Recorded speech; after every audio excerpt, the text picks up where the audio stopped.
Live from Columbia, this is Sports Talk on the South Carolina Radio Network. Be a part of tonight's show. Call us at 800-956-7266 or email talkback@sportstalksc.com. Now, here are your hosts for Sports Talk, Phil Kornbluth, Kevin McCrary, and Tom Hayes. And good evening. Welcome into Sports Talk here on South Carolina Radio Network. Kevin McCrary and the Professor Tom Hayes at your service tonight. Phil Kornbluth with an extra day off. He's looking for those stray Easter eggs that were not found by the children. That's what he does on the Monday after Easter. He goes around looking for all of the stray eggs that the kids couldn't find, hoping that maybe there's a jelly bean, a Cadbury egg, maybe those really nice eggs that have a quarter in them. So Korn will be back tomorrow with all of his eggs that he finds today. In the meantime, we've got a great show for you tonight. We've got a lot to discuss, a heavy news show, a lot of things that have happened today, not just over the course of the weekend, but today, boy, it has been quite the weekend. I mean, we signed off Friday night, and the USC women's basketball team was up 12 points or so at the half or 10. Early in the second half. You had 10 at the half and double-digit lead, and by the time I pulled in the driveway at the house, they were in a dogfight, and they ended up losing. They were really the biggest upset in the women's tournament by far. That was kind of the story Friday night. We've got the Final Four set now. If you like the ACC, well, you're feeling pretty good because half the teams in it are from the ACC, including Syracuse, who I guarantee, if you had Syracuse in your Final Four, raise your hand. If you have your hand up, put it down. You're a liar. There's nobody. Maybe Jim Boeheim's nephew out there, but no. But I did say when they got in, I said they shouldn't be in there. And I watched them go to the Final Four. That's what I said, because they're playing with house money. Even Boeheim looked, oh, we're in. I'm just relieved we're in. And so they were playing with house money. And that win last night. I mean, just coming back, what was it? They went on a 28-6 run over the final 13 minutes. The surprising thing about that game was not Syracuse. The surprising thing was watching Virginia give up a 16-point lead. You just do not figure that a team that plays with the precision that Virginia does would give up a 16-point lead. But they got seduced into playing a helter-skelter game, because I kept telling them, I said, look, when you get the ball in the front court, do not go to the basket. Hold the ball, because they want you to go to the basket. And that's exactly what they did. Plus, they let them play a little bit physical underneath. I thought Syracuse, was going pell-mell under there, blocking shots with a lot of contact. But when you're trying to go to the Final Four, it's almost college officials, to me, referee like NBA officials, the closer you get to the Final Four, a lot of contact is let go. Yeah, and North Carolina Cruise, they look like maybe the team to beat right now. Villanova's playing very well. If you get to the Final Four, you're playing well. Yes. Buddy Hield went nuts for Oklahoma. We're not going to get to see the OU-Kansas rematch, which I was hoping for, and I had that in my bracket, but so it is. We are down to 4 teams. We've got a lot to get into here on Sports Talk. Big news. Stay tuned. A lot happening with USC football. Stay tuned.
Let's set the table for our Sports Talk feast tonight, and we are going to be full with lots of big stuff to do and talk about. We want to talk to you, so go ahead and get in line. Anything that's on your mind from over the weekend that you want to get off your chest, that you've been holding in. It's not good to repress that stuff. It's not healthy.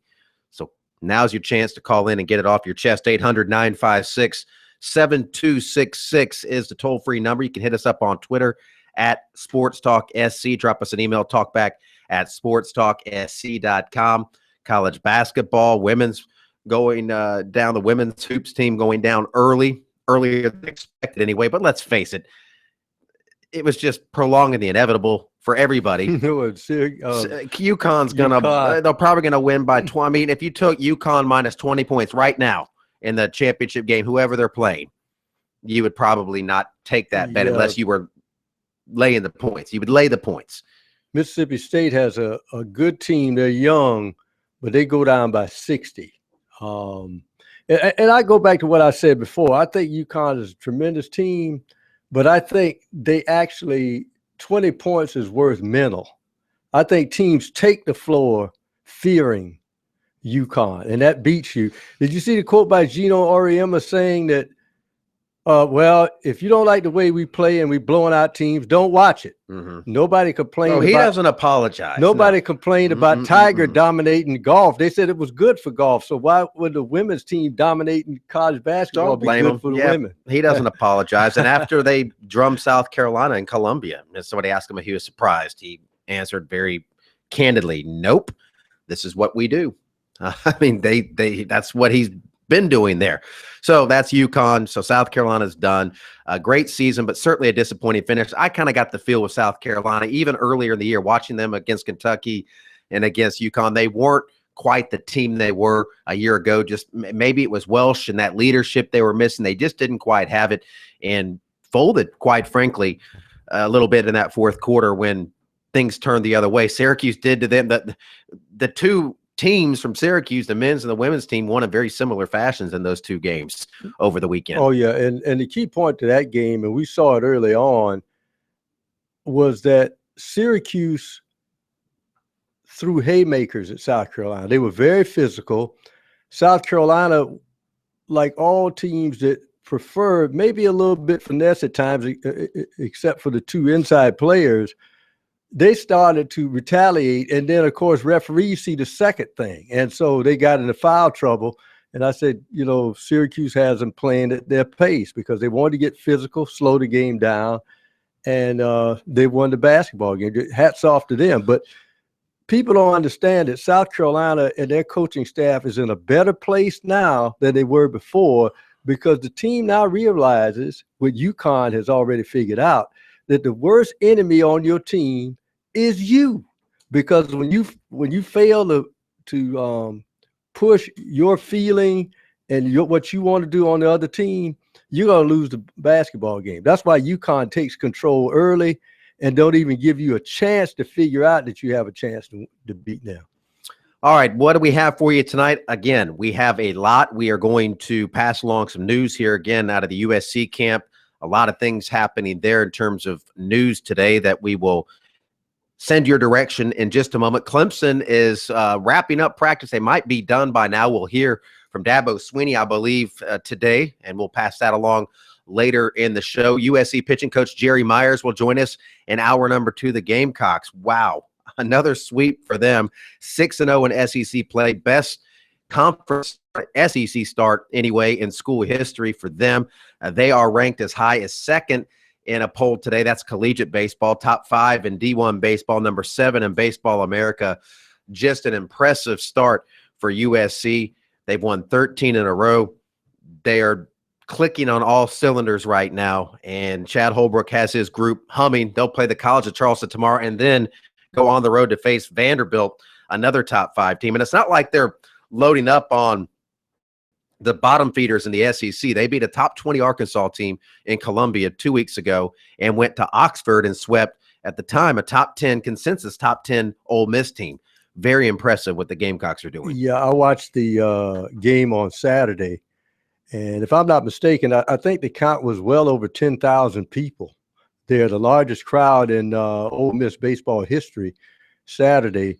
And the freshman, K-Mac, you can refresh my memory. The freshman lefty that pitched for South Carolina, Adam Hill, yeah. Sunday I mean, or Saturday. Saturday when he struggled, maybe people can who some of our callers can tell us, but I have never seen a freshman rebound as quickly as he did from a rocky first as he did. I mean, he looked like Sandy Koufax after that first inning. Well, same with Braden Webb. He was the one that really dominated. That was the Friday night start where he got roughed up a little bit in the first inning, walked a couple of guys, gave up a run, and next thing you know, he's retired 17 in a row. He struck out 14 in that game, and he is the SEC Freshman of the Week. He's one of the National Players of the Week. He had a great start for the Gamecocks, but the Citadel had a great start on Saturday as well.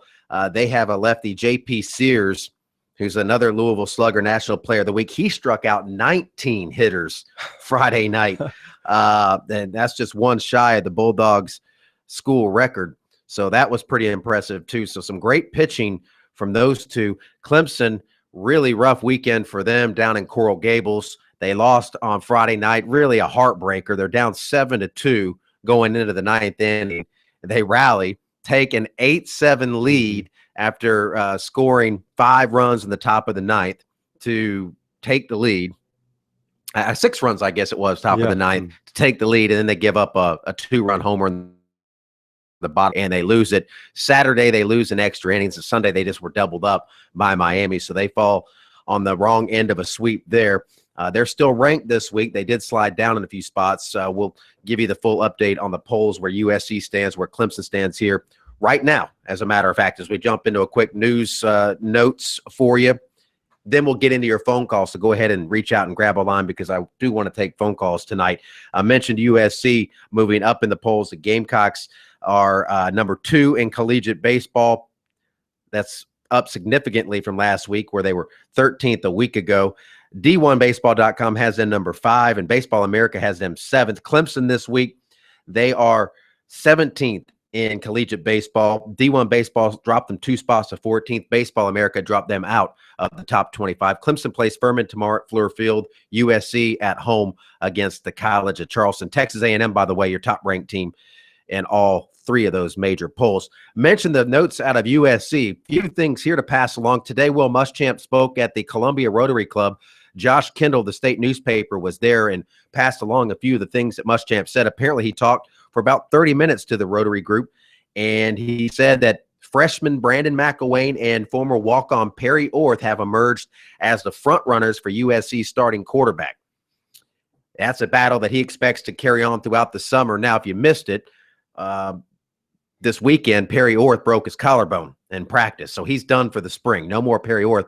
So the logic would indicate that Brandon McElwain would slide into that inside track going into the summer anyway, because he's going to get a majority of the reps.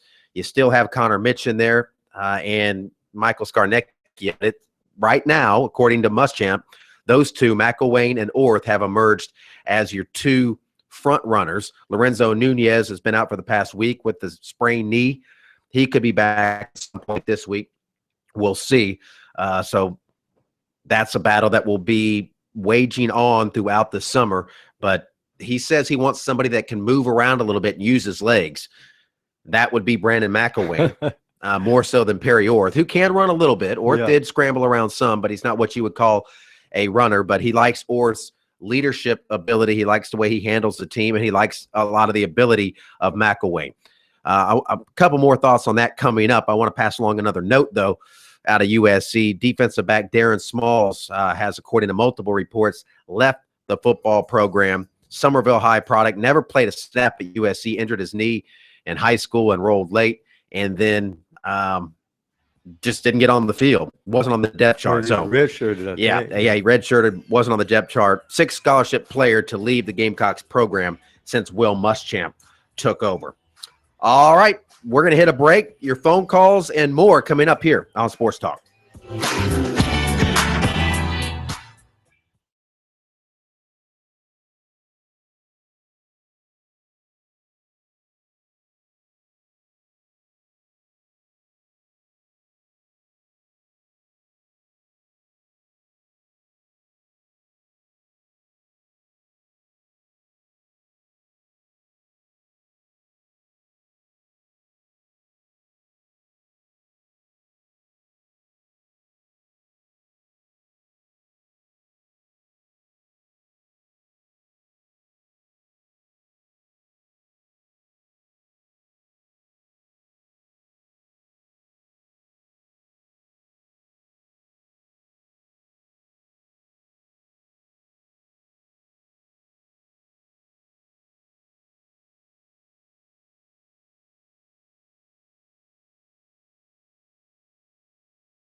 had a little impromptu poll today for Gamecock fans after the news from Will Muschamp today, and it was newsy. He kind of updated things as we're on the back end of spring drills now on where things stand in terms of the race for quarterback, and he talked about his running back position and how that's shaking out. And USC averaged 21.9 points last season. That was 105th nationally.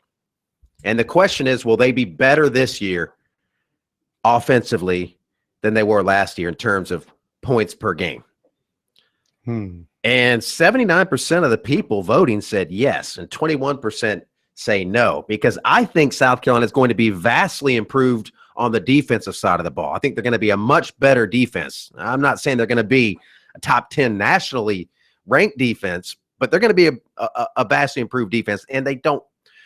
I do feel like this is deja vu because I said this last year too. There really was only one direction they could go, but they found a way to get a shovel and dig a little deeper. I think they're going to be better defensively. That's almost a given, but I think they're going to be vastly improved defensively. I don't think they're going to be vastly worse on offense, but I do think it'd be a pretty big stretch to say right now you think they're going to be better. You got a true freshman that right now is your de facto starter in Brandon McElwain. And nobody's questioning his talent, but he's a true freshman that's going to be going through the rigors of major college football for the first time. And he is doing it without one proven playmaker around him. The Gamecocks don't have Farrell Cooper to bail them out this year, who was one of the best wide receivers in college football. He's gone. You don't have Brandon Wiles, a proven running back, to hand the ball to. You don't have Jarrell Adams, an NFL caliber tight end. So you have all these unproven guys, and I'm not saying there's not going to be talent there. Brian Edwards has a chance to be a really good player. Most people think very highly of him. He's coming off a knee injury, a pretty significant knee injury, and he's one of your starters on the offense right now. Other than that, you don't really know. I mean, Terry Gouger, is he going to be your guy? Deebo Samuel, who is going to be the other wide receiver to step up? A bunch of unproven guys. You have David Williams, who today Muschamp spoke highly of David Williams. He said he ran the ball very well. Clearly, they're having physical scrimmages. They've lost 2 quarterbacks in 2 weeks, so there's no question that they're junction boys in it out there under Will Muschamp. Now, they were out there thumping. I know your boy, Coach Quinn from the Falcons was there, Dan Quinn. And maybe they were all pushing through some physical scrimmaging type scenarios yesterday or Saturday at practice. But I think the Gamecocks are going to be a struggle a little bit on offense as they go through the learning, finding what they have. Young guys are going to make mistakes when they're learning. And I know people think they've seen guys have success as freshmen, and it happens. But when you have so many unproven guys, when you plug in a freshman here, a freshman there, maybe they can thrive when they have older guys around them. But I think the key is, depending on the system, if you notice early in football games, South Carolina moved the football. Their offense had to throw the football on every down because they look up and the defense is giving away another touchdown. The red zone is what killed them last year, 21.9 points per game, no question.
Sports Talk continues here on a Monday night in Main Street, downtown Columbia, your Main Street of sports here on Sports Talk. By the way, Clemson, that comeback on Friday night where they ended up losing on a 2-run homer in the bottom of the ninth by Abreu. It was 3 runs in the 7th for the Tigers. They scored 1 in the 8th and then 2 in the 9th to take the 1-run lead, and then gave up the 2-run homer and lost it in the bottom of the 9th inning. Appreciate that being passed along to us. Okay, to your phone calls now. Anything that's on your mind, we're open for your phone calls. One question that I'm throwing out there in light of Will Muschamp saying that Perry Orth and Brandon McElwain are the 2 front runners for the number 1 role at quarterback, and given the fact that they don't have any proven playmakers on that offense, proven playmakers. I'm not saying they don't have any before you get all fired up and call in and say, oh, you're saying they don't have it. I'm saying they don't have anybody that is proven, and they don't. They don't have one proven playmaker on that offense right now. I'm very confident they do have some playmakers out there that they just have to find, but they don't have any proven playmakers going into the 2016 season. So that does beg the question, can the Gamecocks score more than they did last year when they had some proven playmakers on that offense? And people will flip the switch and tell you that maybe that's a good thing, because the first few defenses they see won't know who to key on because they don't know. Well, they probably won't key on anybody. Yeah, they'll probably be playing them straight up, I would imagine, and see what they can do. Let's go to your phone calls now. Hank in Columbia leads us off here on Sports Talk. Hello, Hank. Hey, how's it going? It's going well. First, in terms of the football team, I think that you just got to kind of wait and see. It's kind of like Tennessee about 2 or 3 years ago when they brought in all those young guys and they started playing. You kind of got them out there running around, and you didn't have a good read on them. And so I think you got to almost wait to the season. But how did that turn out for Tennessee that year? Let's face it. I mean, Tennessee was pretty mediocre when they had all those guys out there that they didn't know. Remember that year, Tennessee had a lot of games that went right down to the wire, too. Mm-hmm. They had a lot of they lost some of them, but there were a lot of them that were last possession. You know, had to deal with Georgia, and even with us, they had a lot of last possession. That's where the experience, Hank, comes in. Yeah. When you know this is the play that can win the game, and they didn't execute. Mm-hmm. Exactly. So that's why I say when you look at it, it's going to be hard to tell until the season starts, because outside of Tennessee, really, no team in the East is going to have a proven quarterback. Some of them might have some different parts, but none of them are going to have a proven quarterback other than Tennessee. So good point. I think that's just so if you just go with the punches. Mm-hmm. Do want to congratulate the girls. This year was basically a year, you hate to go out there early. Many people thought UConn would win. Now, I think that what happened to UConn and Mississippi State the other night, that was something that one of the things I watched the game, you had a lot of UConn players that talked about the fact that they were more honed in on that game because they had watched not only South Carolina get upset, but they watched Notre Dame get upset where they never led in the game that they got beat. And so they kind of said they all got together and looked at that, and then even said that Gino mentioned it the next day. And so that was not a good setting for Mississippi State to go in there, a team that traditionally plays defense and struggles to score. So, that was, I think that UConn is one of the excellent teams for this year, and I think they just got that thing rolling. But the 60-point win is not what they do, every night. UConn is great, and I think they'll win it. But they've had games this year where they've lost quarters, and I think against South Florida twice they were trailing at half. So, well, they've only lost. They haven't lost, obviously, but they've won every game by double digits. So they really have. Yeah. I mean, they've had a few aberrations, but those have been in the tournament. I mean, they've won 2 games in the tournament, and they're laying 31 to Texas tonight. You put your finger on it, though, Hank. And here's where a lot of teams don't like to do it, K-Mac. South Florida played them close in 3/4 of 2 games because they uglied up the game. Mm-hmm. If anything, they got more physical than UConn did. Now, if you're not ready to get down in the dirt, don't play UConn. That's what South Carolina didn't do the other night against Syracuse. Syracuse got down in the dirt, South Carolina didn't want to do that. Sometimes you got to get down in there to beat teams who are willing to do that. They're just so much better. Yeah. It's such a big gap in women's college basketball, and I for think better the for gap worse. is up here, though, K-Man. Well, maybe I think it's mental, but I think it's mental. UConn is a lot better than every other team they play, and South Carolina's got a ton of talent, and they were if they played 10 times against South Carolina, they'd probably win at least 9, if not all 10 of them. We'll get back to your calls here in just a second. Want to tell you that insects and diseases can be moved hundreds of miles in firewood and threaten our forest, favorite campsites, neighborhoods, and state and recreational parks. Help protect trees that you love by purchasing firewood at or near where you burn it. For more information, visit don'tmovefirewood.org. 800-956-7266, toll-free call if you want to reach out and grab a line. You can do so now.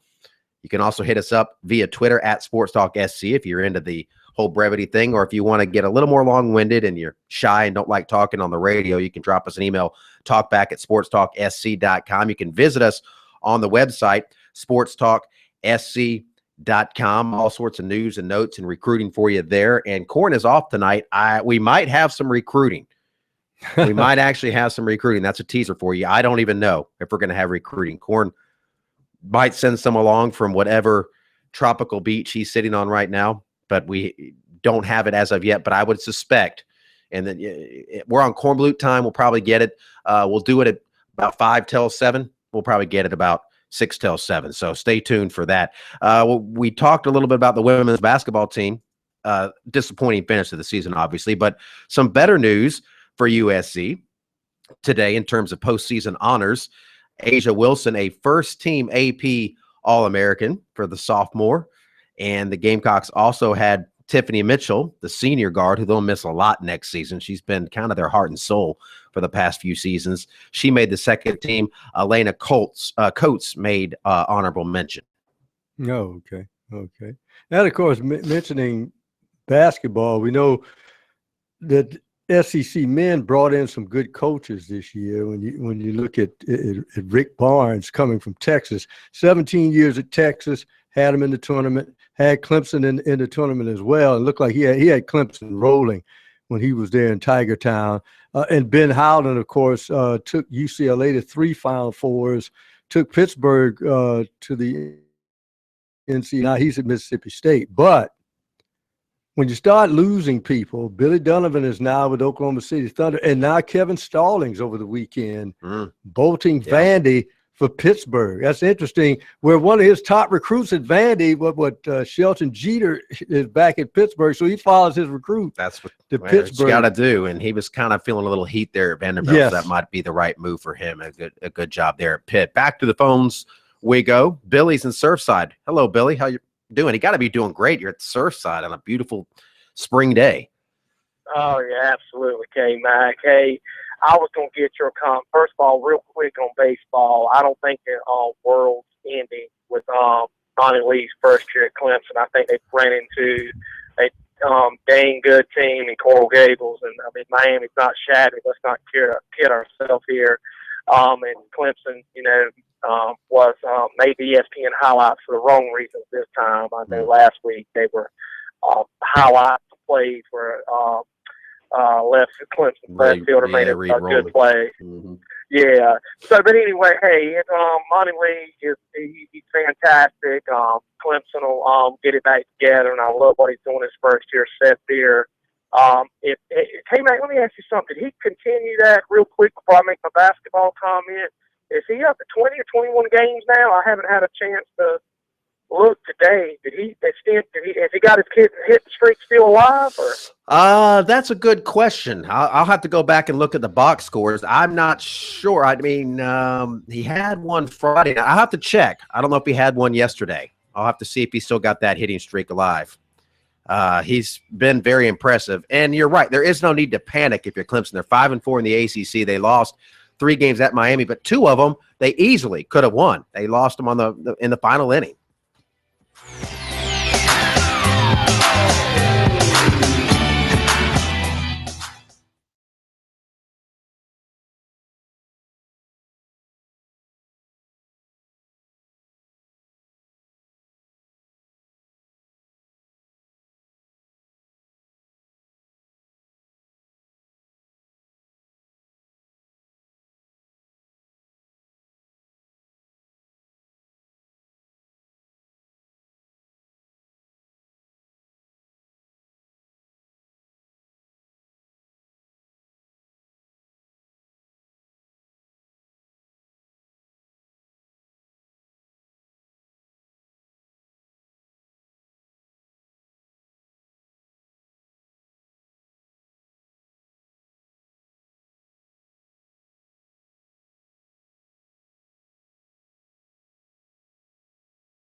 All right, Seth Beard did extend his hitting streak. He had a hit in every game, including Sunday, where he hit his 11th home run. So by my calculations, his hitting streak is now up to 23 games for the Tiger freshman outfielder.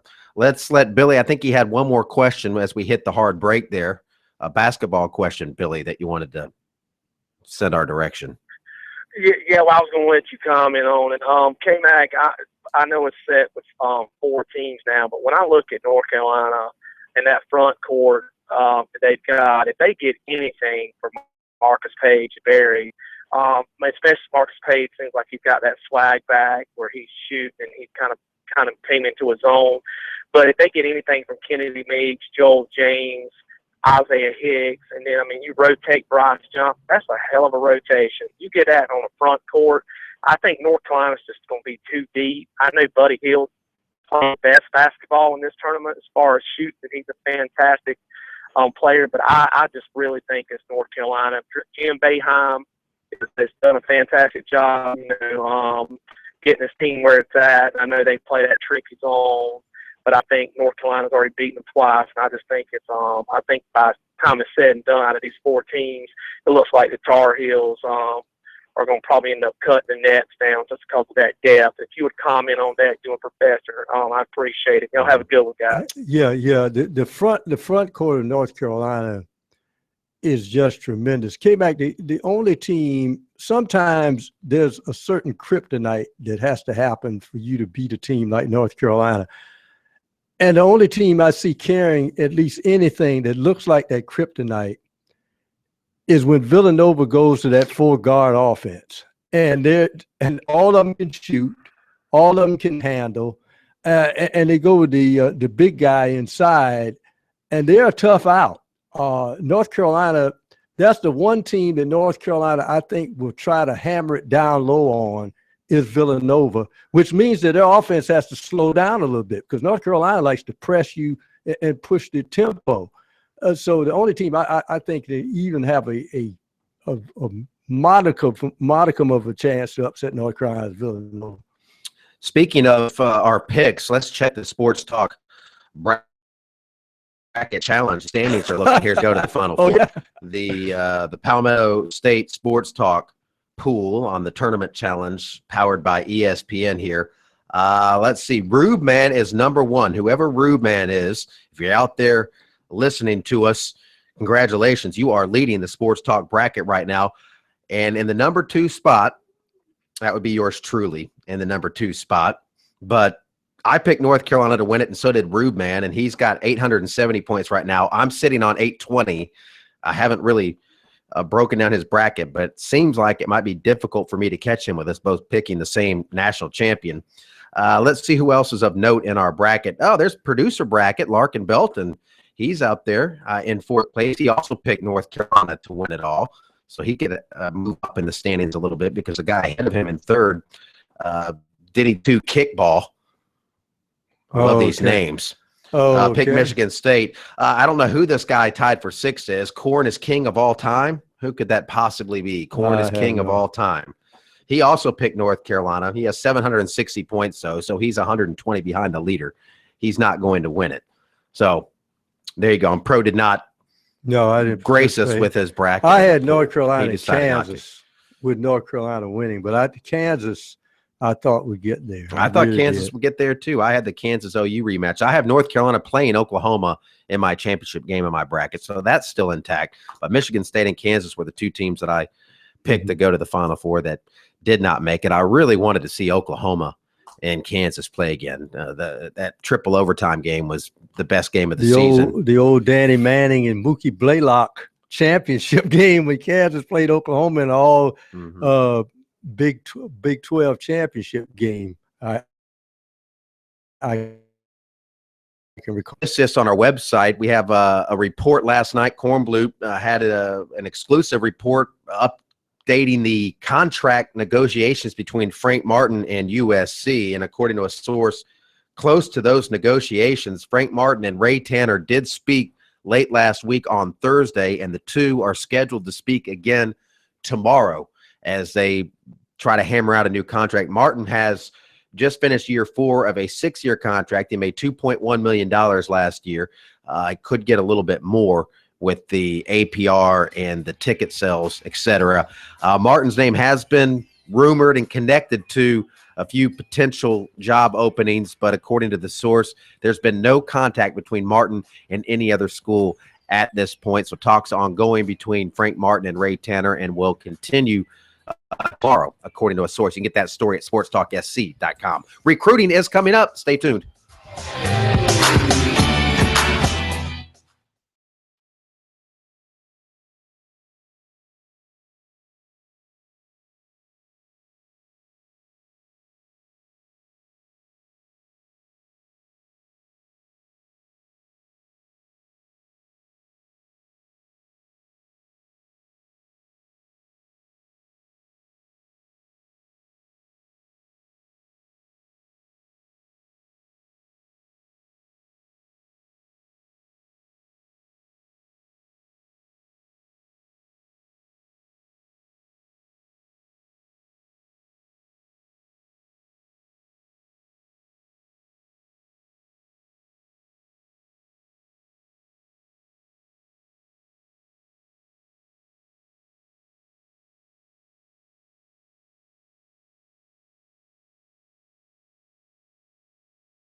Let's jump right into this recruiting because there is a lot of it here on a Monday. Defensive back Tank Robinson of Lake Marion is a hot recruiting commodity, but he's not all that hot on recruiting right now. He says he hasn't been thinking about anything regarding his recruiting activity. He's just worried about the ACT. Robinson will take that test April 9th, and that's preventing him from attending either spring game at USC or Clemson. His most recent visit was to Alabama earlier this month when he picked up an offer from Nick Saban. He's also visited Clemson and USC. He's in touch with Clemson's Mike Reed and USC's Travaris Robinson. And right now, no timetable for a decision. Robinson also has offers from Virginia Tech, which he's visited, Georgia, Louisville, North Carolina, Wake Forest, Penn State, NC State, Michigan, Tennessee, Duke, and Ole Miss. Linebacker KJ Britt, 6'1", 235 out of Oxford, Alabama, was offered by USC earlier this month. And while Clemson is showing interest but has not yet offered, Britt has heavy interest in both. He's planning on attending Clemson's spring game on April 9th and hopes to get to USC at some point as well. He's been in regular contact with Clemson defensive coordinator Brent Venables and his recruiter Robbie Caldwell. He has 26 offers. Others besides USC include Auburn, Alabama, Mississippi State, Virginia Tech, Ole Miss, Tennessee, Georgia, Florida, Louisville, Michigan, and Tennessee. He plans to release the top 12 next month, and USC is definitely on it, and Clemson will be with an offer. He'll visit Georgia Tuesday and Auburn Thursday with his good friend and fellow linebacker Tadrian Moultrie.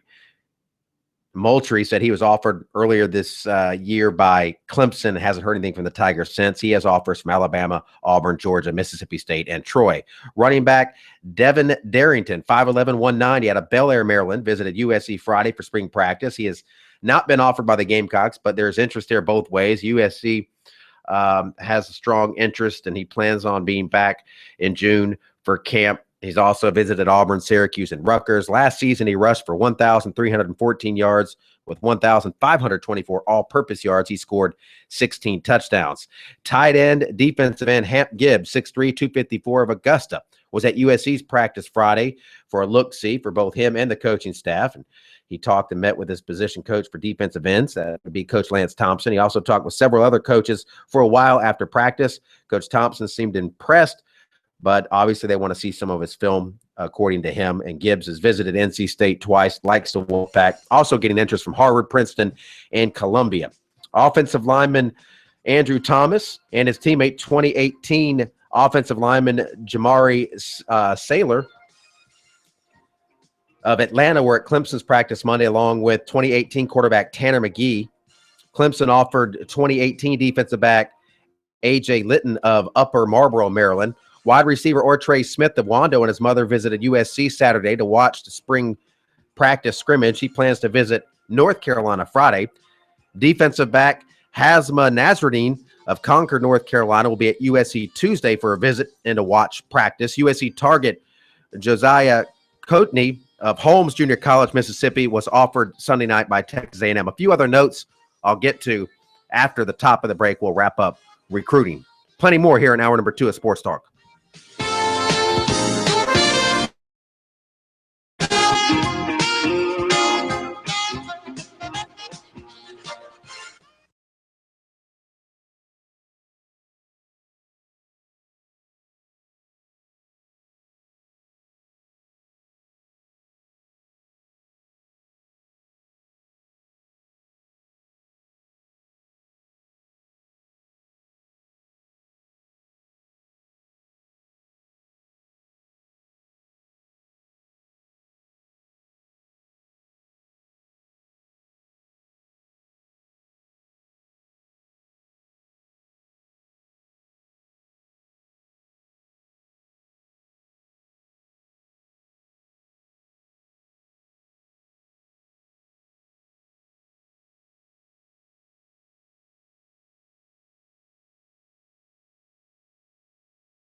Live from Columbia, this is Sports Talk on the South Carolina Radio Network. Be a part of tonight's show. Call us at 800-956-7266 or email talkback@sportstalksc.com.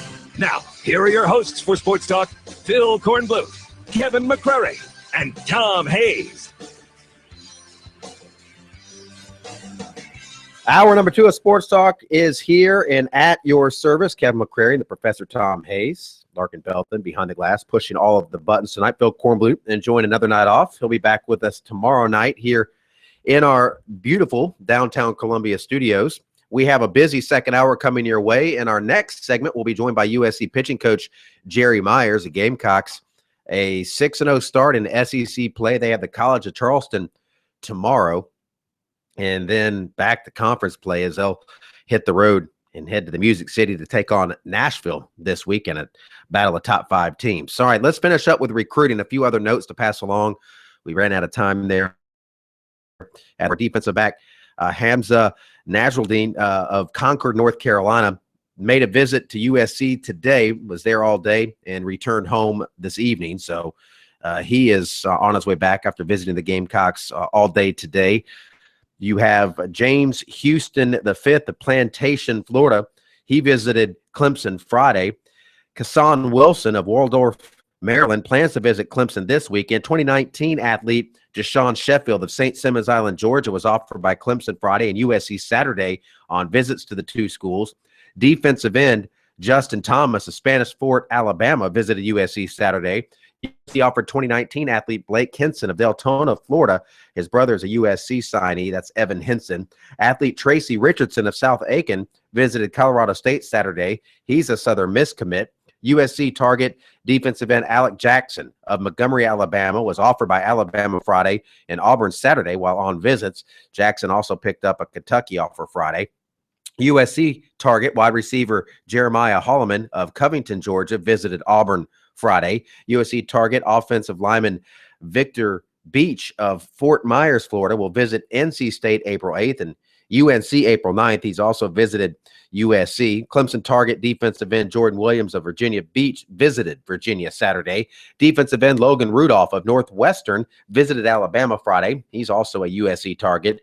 And USC target offensive lineman Eric Douglas of Charlotte visited Maryland on Saturday. So that is an extensive recruiting report. Kornbluth is gone, but recruiting never takes a break, not even over the Easter holiday. If you missed anything or you want to go back over it to see anything that you want to read a little further in depth on, you can go to our website, sportstalksc.com. All of these stories and a lot more in terms of recruiting are posted there on the website, and more stories will be posted throughout the day and night. If you are a recruiting Nick, that is a place that you should be visiting, not just once, not just twice, but probably multiple times per day, because it's going to be updated. There's a nice little organized spot where you can see it all. There's a ticker where you can click on the stories.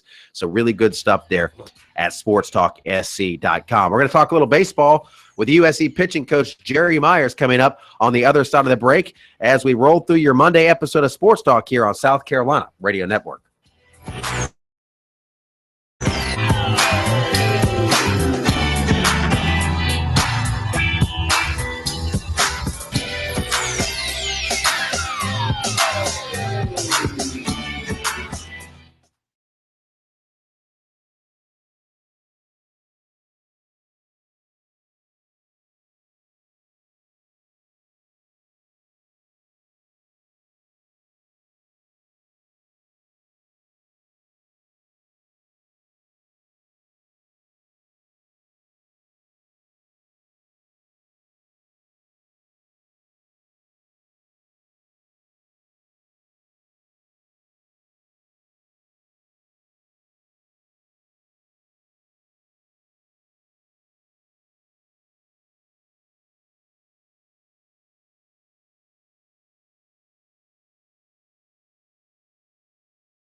We're going to take it to the Sports Talk hotline now and welcome in USC pitching coach Jerry Myers. The Gamecocks back from Oxford, where they swept Ole Miss 6-0 in SEC play, their best SEC start in school history. And they've had a few runs at South Carolina, but this is one of their best starts, their absolute best start in conference play. And a big part of that has been their pitching. That's why it's our pleasure to welcome in Jerry Myers. And boy, what a great weekend of baseball for you there in Oxford.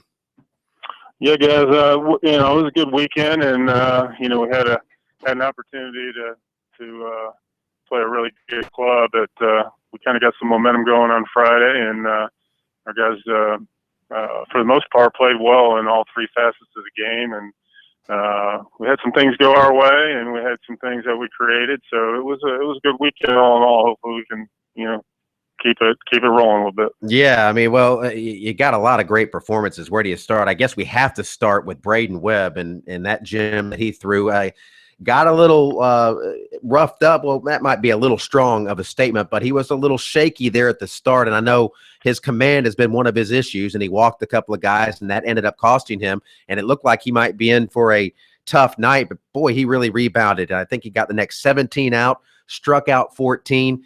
You came out to the mound, and you must have said the perfect thing to him. Yeah, well, Braden's a high-strung individual, and he knows it, and he knows where he needs to be able to execute the best. And he probably didn't need me to say a whole lot. He kind of knew where he was at that point in time and what he needed to do. But he got himself under control a little bit. He tends to get a little amped up and a little bit fired up, and he's an emotional individual, and that's just kind of the way he is. He's learned how to kind of keep that at bay a little bit better. Hopefully he continues to get better at that so he can get off to a better start. But he's walked some guys, but the focus isn't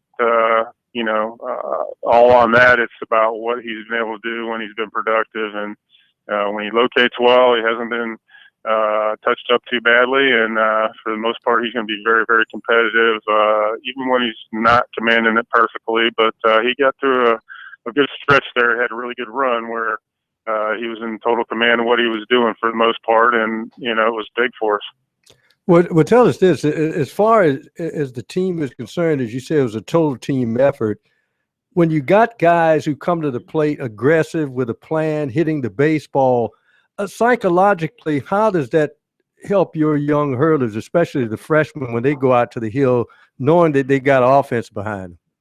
Yeah, I think it goes both ways. I mean, our pitchers know we have a really good defense behind them, so that gives them confidence. If they know they don't have to be perfect on the mound, that some runners get on, if something doesn't go right and they end up scratching some runs, or it's about staying away from the big inning. But we know if we can play damage control as a pitcher, and then what we do defensively, that we have a chance to come back in and answer that. And for the most part, when we've scored early, it's been a really good sign of being able to get the game, not totally in control, but to be in a little bit more of command as the game goes on. And it's given them a little bit of confidence both ways. And I think the same thing, the offense knows that if we can pitch and play defense, and they can just keep, taking their at-bats and working through them and putting some pressure on the defense offensively, and we can give ourselves a good chance. And we've just been able to do that through a good stretch here, and hopefully it's something that is a big part of what we can continue to do as we move forward. Yeah, Schmidt, Webb, and Hill all outstanding over the weekend. Josh Reagan, I mean, his numbers right now has not allowed a run. He's only given up 9 hits in 19 innings, struck out 16 and walked 2. I mean, that's about as close to unhittable as you can get right now. Josh has done a great job for us, and he knows he's not the only one down there in the bullpen that we can go to, so it takes a little pressure off him that way. And Tyler Johnson, Reed Scott wasn't good the other night, but he's been really good for us, getting some big outs, some key outs when we start getting down to, you start counting the number of outs you got to get once you get through the 6th or 7th inning. Sometimes you think about how you're going to get them and who's going to help you get them. And Brandon Murray's helped us get some. Tyler Johnson's been big lately, but there's a little bit of security amongst themselves, and as much as anything is there's always a guy there that can back him up. And it's been, Josh several times, but it may be Tyler Johnson. It might be Brandon Murray there at the end. That's finishing up for us at times as well. As a veteran pitching coach, you start off in baseball, especially the college level, and you really didn't see all these games televised. Now just about every SEC game is televised on one platform or another. Does that really intensify you dealing with your pitchers, having meetings about we need to change this up because they may have seen this on film, what you're doing, your release point? Is it gets more intense as you break down your pitchers?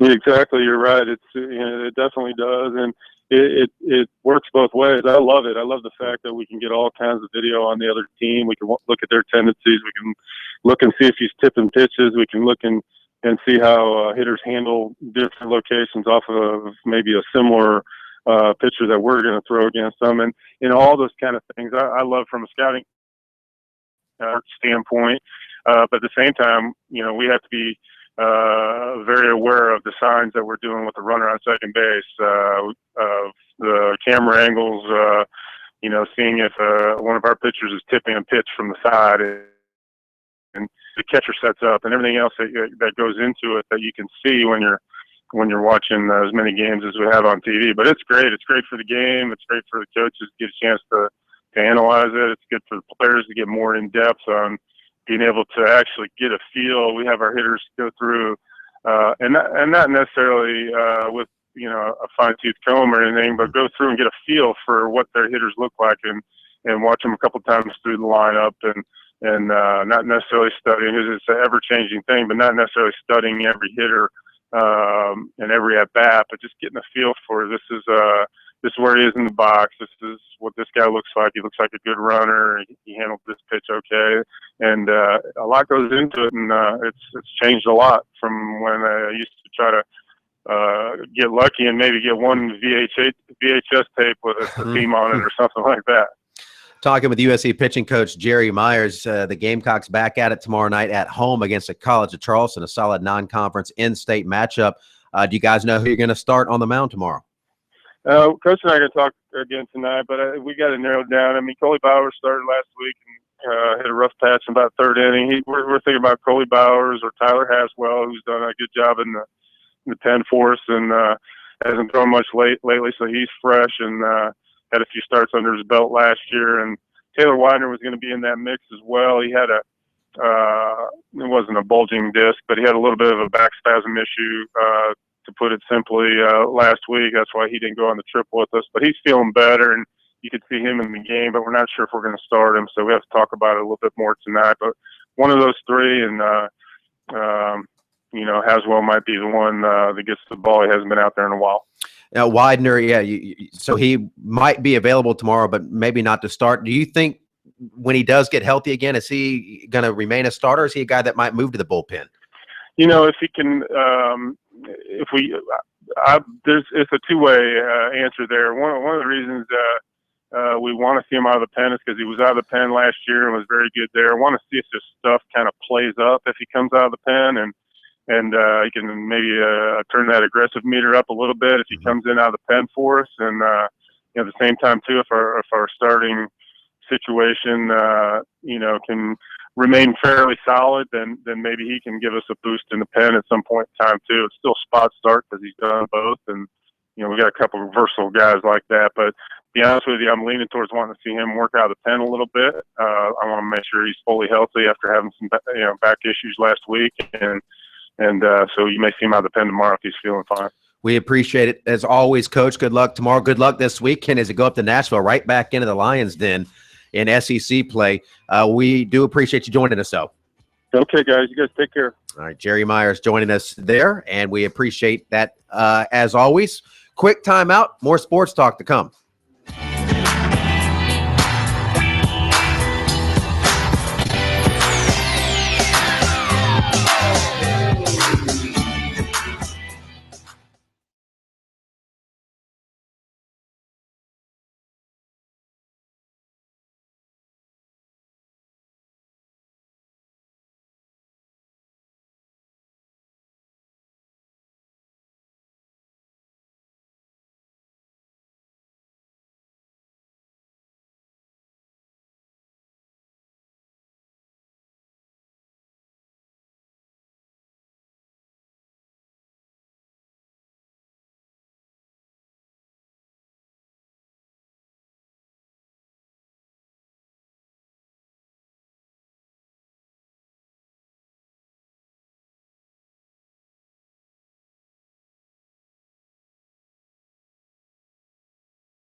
We continue here on Sports Talk. Kevin McCrary, the Professor Tom Hayes. Appreciate Jerry Myers for joining us, USC pitching coach. Gamecocks take on the College of Charleston tomorrow, and then they go up to Nashville to take on Vanderbilt. And they do have some tough non-conference games. The College of Charleston has a high RPI. They roll into Founders Park tomorrow night. They have Coastal Carolina next week, matchup on April 5th. And then the following week is that matchup, neutral field matchup against North Carolina at BB&T Stadium in Charlotte. And North Carolina's playing great right now as well, and that should be a heck of a matchup. So the Gamecocks, they're playing up some pretty good competition. That's what's been impressive about this start in the SEC, beating Arkansas, a top 15 team when they beat them, beating Ole Miss, a top 10 team at their place. And I watched the game, the end of the game on Saturday, and there was a great crowd there. I mean, that was 10,000, yeah, over 10,000. Big time crowd there in Oxford, and the Gamecocks went out there and really took it to them in that game to win it. So I think it's something to be said to get some of these tough games out of the way early. And of course, Vanderbilt, I think they swept a pretty good looking. They've struggled early, but they played some strong competition. A pretty good Missouri team that they swept in Columbia, Missouri over the weekend. But you get the feeling that Vandy is still smarting from losing 2 out of 3 at home to Mississippi State. So South Carolina is going to get Vandy's best shot when they go into Nashville, especially now that they temporarily sit atop the SEC East. A couple of notes here. Spring training note here. The Atlanta Braves have released Nick Swisher. How bad are the Braves going to be this year? What is the over-under on number of losses? Are they going to get to 100? Are they going to lose 100 games? I have no earthly idea. I think they lose in the neighborhood of 80 games. But, and if you're a real baseball fan, yes, you want to win, but yes, you better be looking at certain things about your team so you don't be surprised. And that is, the astute baseball fan in Houston knew they had something going when they got all those young players and stockpiled them. They just didn't know when it was going to happen. And then suddenly they start to turn, and then you've got a pretty good baseball team. That's what the Braves are hoping that they do. They bite the bullet, get these youngsters in there, get the arms in there, replenish your farm team, and then go from there. It'll be interesting. But I tell you what, they'll sell a bunch of programs this year because nobody will know who's on the team. And it'll be the final year at Turner Field, right? Is it next year they play in the new ballpark? So, yeah, final year there. The Panthers jumping to the NFL here, signed quarterback Brandon Boykin to a 1-year contract today. Boykin, a Georgia Bulldog product. 4th-round pick 3 years ago, spent all 3 seasons with the Philadelphia Eagles. That's a nice pickup there for the Panthers. Former Gamecock tight end Jared Cook to jump from the Rams to the Packers. Still waiting for Jared Cook to reach that potential. Hasn't done it yet. Boy, he has all the tools.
If you're just tuning in to Sports Talk, let's recap you on a couple of the main news notes du jour. Today, Will Muschamp told the Gamecock, well, not a Gamecock, it was a Columbia Rotary group that freshman Brandon McElwain and former walk-on Perry Orth have emerged as the front runners for USC's starting quarterback job. They've separated themselves, according to Muschamp, as told by the state newspaper's Josh Kendall. He expects the battle to continue through the summer. We all know that Orth is out the rest of spring with a broken collarbone. Lorenzo Nunez could be back at some point this week with the hyperextended knee that kept him out of practice last week. The original diagnosis last Tuesday was about a week and a half from Will Muschamp. He said Connor Mitch is doing some good things, and this is never good if you're Michael Scarnecchia. He said Michael Scarnecchia is getting some reps. That's all he said. Yeah, that's not good. He's taking some reps. When that's the best thing a coach can say about you, well, he's taking reps. Well, the key point is if you looked at Orth last year and Connor Mitch almost seemed to hold on to the football until his guys were 3 or 4 yards in the open, whereas Orth trusted throwing the spots.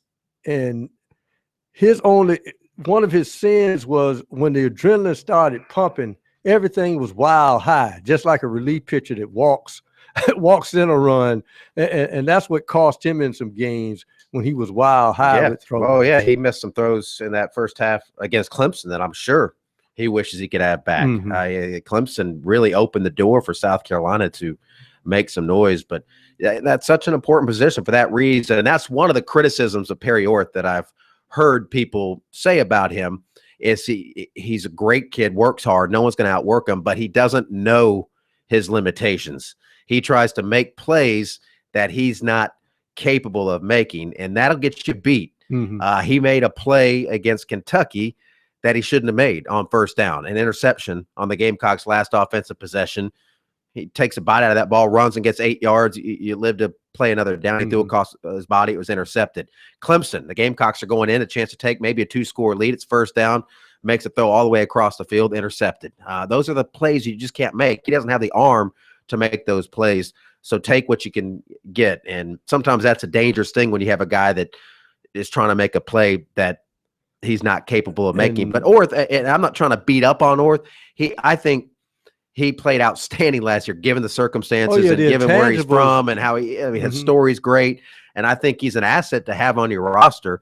I think that, he might have to start a few games next year, depending on how he recovers and how McElwain's progress comes. I think ideally you'd like to ease McElwain in. And let's remember, true freshman quarterbacks, and I know I keep saying this because I do think people's sample size is jaded because of what Deshaun Watson did, but Deshaun Watson wasn't just thrust in there as a starter on day one. No. They did ease him in, and now some Clemson fans might say they eased him in too much. He should have started against Georgia, and he should have started against Florida State. Had he started both those games, Clemson might have won both those games. They wanted to ease him in for a reason. It's a lot to put on a true freshman because you can mess them up. Yes. If you put too much on them too fast, they get frazzled, they lose their confidence, and you're trying to get their confidence back. That's a hard thing too. So you don't want to put too much on a kid early. Yeah, and the game is much faster. Each level you go up, even the great college quarterbacks will tell you when they get to the NFL, they say, man, everything is just goes so fast. And so you want the game to slow down in front of them before you throw them to the wolves. And I thought it was a seamless transition for the most part for Deshaun Watson to have success. As far as South Carolina is concerned, it'll be interesting to see because I think it's going to be a quarterback by committee early on to see where they are and also to get defenses to have to work on 2 different quarterbacks just to cause some kind of confusion as you work in, as you say, trying to discover who your playmakers are. The exact quote from Will Muschamp, reading from Josh Kendall's story, which you can check out at thestate.com. Connor Mitch has done some nice things. Michael Scarnecchia has gotten some reps.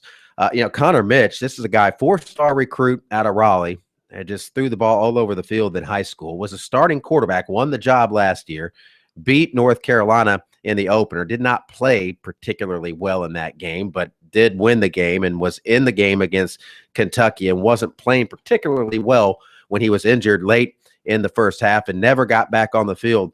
But now he's a true freshman, and a former walk-on on the depth chart. So you wonder if the writing on the wall for him is going to be there and what he's going to do going forward. So that's something to keep an eye on as well. It's a long off season. It's a long season for that matter. You never know how it's going to play out. This time last year, there wasn't anybody really mentioning much about Perry Orth, but he ended up being the quarterback of record for the most part. A few other notes from Muschamp's speaking engagement at the Rotary Club today in Columbia on his running back situation. David Williams and A.J. Turner have really done a nice job, Muschamp said. That's a position I thought we took some steps forward on Saturday, especially David. I thought he ran extremely hard on Saturday. But it's also apparent, according to Kendall's story, that Muschamp has some concerns about his perimeter players on the wide receiver spot. Deebo Samuel is a really good football player. Brian Edwards is going to be a really good football player. Past that, we need to improve. That's just the bottom line, according to Muschamp. Defensively, he mentioned Bryson Allen Williams, Sky Moore, TJ Holloman, and Jonathan Walton. That's 4 good football players who can play winning football, Muschamp said. Our strength of our defense is that linebacker. End of quote. There's no doubt. That's where the most experience and depth combined is on that defense. Now you got to find some secondary people. I think the personnel is there on the defensive line. It'd be interesting to see how Lance Thompson's coaching is, because that's going to be key to this football team, to get some of those guys to get their confidence back. And K-Mac, I think in this type of offenses these days, I think it's sometimes, yes, the sack is great, but you got to have some guys who can disengage from blockers and leap, because those 2 and 3 step drops, you can forget getting a sack, but you need to get some tip balls, maybe some deflections, and you can get some turnovers that way. According to TigerNet.com, Clemson coach Dabo Swinney said after practice tonight that redshirt junior offensive lineman Zach Riggs' football career is over due to several accumulated injuries. He made a transition from tight end to center in 2014 and played a little bit last season as well. Played 23 snaps over 2 games and 21 snaps. I guess he didn't play last season. It was 2014 where he got in a few games and played a few snaps against South Carolina State. That was his first career game. So the injuries will end Zach Riggs' playing career at Clemson. And we hope to get some Dabo Swinney here before the end of the show. I've just been following along on Twitter to see some of his comments. Apparently, a reporter asked Dabo today, do you feel Deshaun Watson is ready for the next level? And Dabo looked at him and said, are you the same guy that asked me about Clemsoning? I think how could anybody right now ask if you feel Deshaun Watson is ready for the next level? He was a Heisman Trophy finalist last year. That one might top the guy that asked a Wisconsin coach after the Badgers win. I know they've been bounced by Notre Dame, but before that game, a reporter asked him if he felt like he had done enough to be the coach next season because he'd taken over for Bo Ryan on an interim basis. He said, I don't know if you saw, but I signed a 5-year contract a few months ago. So, yeah, that gives us reporters a really good name when you ask a question like that. But at least Dabo was in a good mood. It sounds like he laughed it off. The guy that asked about Clemson, Dabo didn't laugh that one off. Well, I think probably it almost sounded like he was ready for that question. He was ready for that question. And ready to hammer it. He had been watching ESPN all morning. He didn't like the Clemson thing, but they officially flushed the Clemson last year. I don't think anybody will be asking about that anymore anytime soon. Well, for the Tigers. The key point now for Clemson is they've got the good offense and everything. Now, the one Achilles heel that caught them against Alabama, as I said before, they've got to find some linebacker cover. That is going to be the key there, because they're going to start stinging Clemson with those intermediate passes and those gash plays that Clemson gave away last year, especially up the middle. We'll see if those are corrected for the defense. We're going to hit a timeout. More sports talk coming up on the other side.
If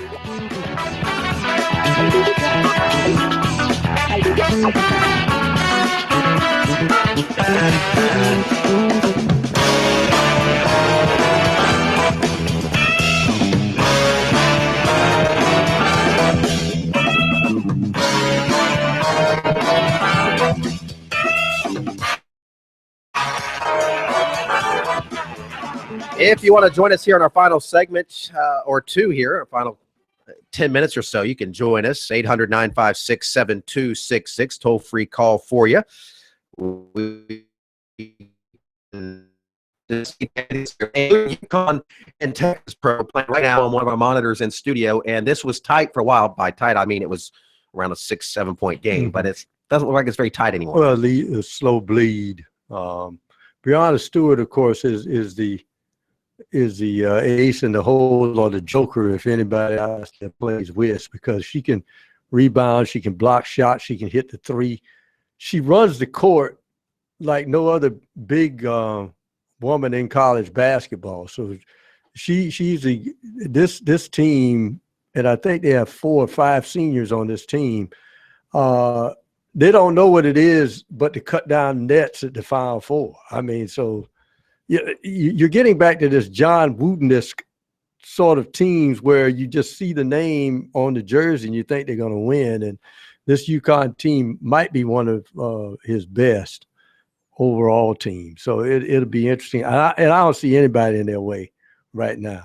Baylor may do a little something, but nobody's going to. I think they're on their way to another one. Yeah, mark it down. And they were a 31-point favorite tonight, and they're probably going to cover that going away when it's all said and done. Latest baseball polls: collegiate baseball moved USC up to number 2 in its latest poll. The Gamecocks up 9 spots from 13 last week. D1 baseball has them at number 5 this week, up 9 spots. And Baseball America moved the Gamecocks up to 7th. Clemson 1-3 last week, but still 17-6 overall, 5-4 in the ACC. Collegiate baseball dropped them from 12th to 17th.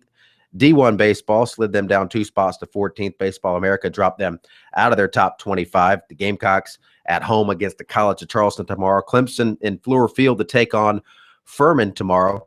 Texas A&M is the top-ranked team in all 3 polls. Braden Webb, one of Louisville Sluggers' National Players of the Week. That 14 strikeout performance against Ole Miss over the weekend, and also one of the Louisville Slugger National Players of the Week, Citadel lefty J.P. Sears, National Player of the Week, 19 strikeouts in a win over VMI Friday night. So a decent night at the office for a couple of in-state pitchers on Friday night. It'll be interesting to see if they can keep it up. As I said before, I really that Sears is not going to be able to keep up that kind of pace. 19 strikeouts a game. No, and Beer, I mean, he's 11 homers for Beer. Well, the key point is those hitters, they continue to hit behind him. He's going to see good pitches. Anytime I see a guy that young that can hit an opposite field home run, that has that kind of power and can go with the pitch, we may be seeing him, opening day in April for a major league team in a few years. I would say so. Yeah. I mean, he has made quite the name for himself. 23-game hitting streak now as a true freshman, a guy that left high school early. Now, he was an older guy because he's held back a year, but still, this is a guy that was playing against high school pitching this time last year, and now he's playing major college baseball, and he is absolutely crushing it. Absolutely crushing it. Another story today that came out, if you missed it, USC defensive back is no longer part of the Gamecock football team. I believe the Big Spur had this first, being reported multiple places. The State also in on this story. But the former Somerville High product, not even on the roster anymore. If you click on the Gamecock official roster online, he's not there. Never saw the field.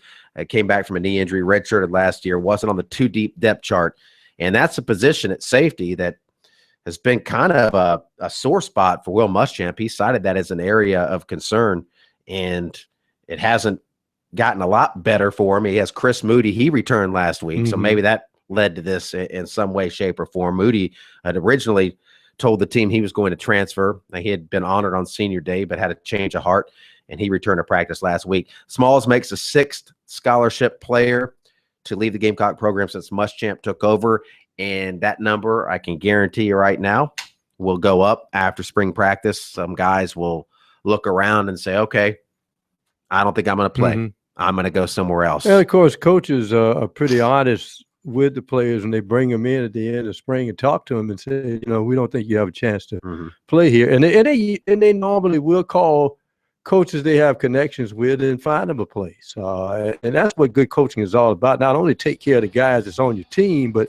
also those guys you have to be, straightforward and tell them you're not part of our plans, and we'll help you find. And then you move on. And, sometimes that ruffles people out on the outside the wrong way, but that it's just the way it goes. And a lot of times, if you say, oh, I'm not going to play, I love it here, I want to stay, I'm majoring in this, a lot of times the coaches will let they're just going to be a practice dummy for 3 years.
Insects and diseases can be moved hundreds of miles in firewood and threaten our forest, favorite campsites, neighborhoods, and state and national parks. Help protect the trees you love by purchasing firewood at or near where you burn it. For more information, visit don'tmovefirewood.org. It doesn't look like we're going to get our paws on Dabo Swinney in time to pass any along on the show tonight, but don't fret.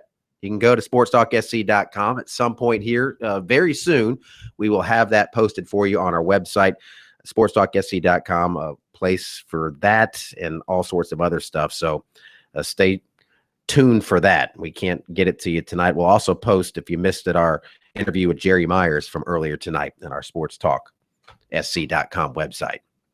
And, of course, Jerry Myers, you could tell he's a guy that likes his pitching staff so far, but he knows it's a long way to go, and we'll see what happens. A lot of times last year you were hearing about guys with arm problems, and they had no one to turn to, but he's got an embarrassment of riches right now on that pitching staff, and surprisingly, they're all young, K-Mac. It's incredible. The updated odds to win the men's college basketball championship, now that we are down to 4: North Carolina, Villanova, Oklahoma, and Syracuse. North Carolina 1-1 favorite, so they are the odds-on favorite now, the scratch favorite, if you will. Villanova an 11-4 favorite. Oklahoma a 7-2 favorite to win it all, and Syracuse 8-1 odds to win it all. Exact finals matchups in the NCAA championship: North Carolina versus Villanova. 11 out of 10 odds there. 8-5 odds that North Carolina and Oklahoma will match up in the finals. 7-1 that it'll be Syracuse and Villanova. 9-1 that it will be Syracuse and Oklahoma. Well, you know, the interesting thing about this, and hopefully this is the year.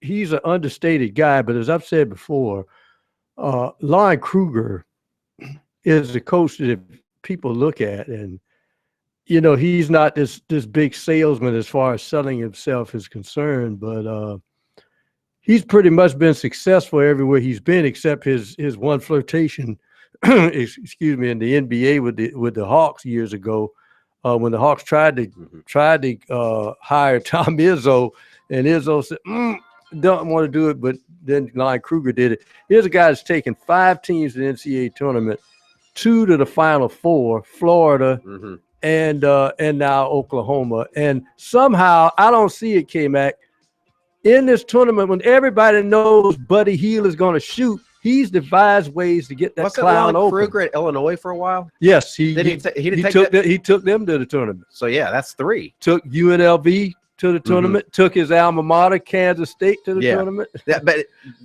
Illinois, they didn't make it to the Final Four. No, he was there. No, yeah, just he's 2 Final Four teams. He's very, very good, no doubt about it. Bryce Johnson, by the way, is the odds-on favorite for tournament most outstanding player. South Carolina native. Just stop getting the text. That's going to do it. We'll be back tomorrow, same time, same place. We'll talk at you then here on Sports Talk. Have yourself a great Monday night.